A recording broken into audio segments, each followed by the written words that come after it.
Hi hello welcome back to our YouTube channel. ಇವತ್ತು special ಏನಂತಂದರೆ ದೀಪಾವಳಿ ಹಬ್ಬ ಇದೆ. ಎಲ್ಲರಿಗೂ ದೀಪಾವಳಿ ಹಬ್ಬದ ಶುಭಾಶಯಗಳು. ಇವತ್ತು ನಮ್ಮ ಮನೇಲಿ ದೀಪಾವಳಿ ಸೆಲೆಬ್ರೇಷನ್ ನಡೀತಾ ಇದೆ. ಇದಕ್ಕೆ ಹಟ್ಟಿ ಹಾಕೋದು ಅಂತಾರೆ. ಈ ಥರ ನಮ್ಮ ಹಳ್ಳಿ ಕಡೆ ಎಲ್ಲ ಈ ಥರ ಮಾಡಿ ಪೂಜೆ ಮಾಡ್ತೀವಿ. ಹಳ್ಳಿ ಕಡೆ ದೀಪಾವಳಿ ಹಬ್ಬ ಆಚರಿಸೋದು ತುಂಬ ಚೆನ್ನಾಗಿರುತ್ತೆ.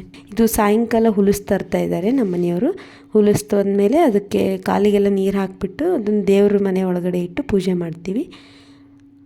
ಪೂಜೆ ಮಾಡ್ತಾ ಇದ್ದಾರೆ ನಮ್ಮ ಮನೆಯವರು. ಹೋಗಿ ಹುಲಸು ತಂದು ಪೂಜೆ ಮಾಡಿದಾದಮೇಲೆ ಮತ್ತು ಎಲ್ಲ ಕಡೆ ದೀಪ ಹಚ್ಚಿ ದೀಪದಿಂದ ಅಲಂಕಾರ ಮಾಡ್ತೀವಿ. ನನ್ನ ಮಗಳು ನೋಡಿ ನಾವಿಬ್ಬರು ಈ ಥರ ಒಳ್ಕಲ್ಲು, ಬಿಸೆಕಲ್ಲು ಮತ್ತು ಒಲೆ ಇದನ್ನೆಲ್ಲ ಪೂಜೆ ಮಾಡಿ ಅಲ್ಲಿ ಹಟ್ಟಿ ಲೆಕ್ಕಮ್ಮನ ಹಾಕ್ತೀವಿ.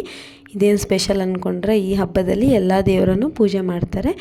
ಅದೇ ರೀತಿ ಒಳ್ಕಲ್ಲನ್ನು ಪೂಜೆ ಮಾಡ್ತೀವಿ. ಅದಕ್ಕೂ ಆರತಿ ಎಲ್ಲ ಬೆಳಗಿ ಎಲ್ಲ ಅಲ್ಲಿ ಒಂದೊಂದು ದೀಪ ಹಚ್ಚಿ ಇಡ್ತೀವಿ. ಚೆನ್ನಾಗಿ ಎಲ್ಲರೂ ರೆಡಿಯಾಗಿ ಚೆನ್ನಾಗಿ ಹಬ್ಬ ಸೆಲೆಬ್ರೇಷನ್ ಮಾಡ್ತಾಯಿದ್ದೀವಿ. ಈ ಥರ ದೀಪ ಎಲ್ಲ ದೇವರಿಗೆಲ್ಲ ಬೆಳಗಿ ನಾವು ಲಕ್ಷ್ಮಿ ಕೂರಿಸಿರ್ತೀವಲ್ಲ ಆ ಲಕ್ಷ್ಮಿಗೂ ಬೆಳಗಿ ಎಲ್ಲ ಕಡೆಯೂ ದೀಪ ಹಚ್ಚಿಡ್ತೀವಿ.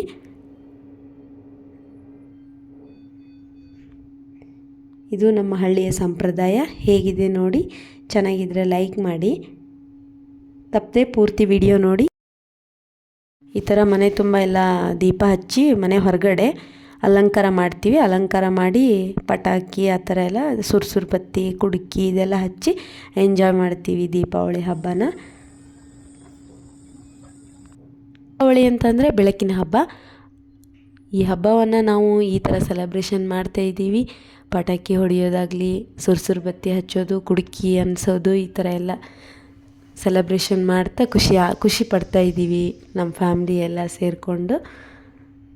ನೋಡಿ, ನಿಮಗೆಲ್ಲರಿಗೂ ಈ ವಿಡಿಯೋ ಇಷ್ಟ ಆದಲ್ಲಿ ಲೈಕ್ ಮಾಡಿ, ಶೇರ್ ಮಾಡಿ, ಸಬ್ಸ್ಕ್ರೈಬ್ ಮಾಡಿ. ತಪ್ಪದೇ ವಿಡಿಯೋನ ನೋಡಿ ಕಮೆಂಟ್ ಮಾಡೋದನ್ನು ಮಾತ್ರ ಮರಿಬೇಡಿ. Thank you all.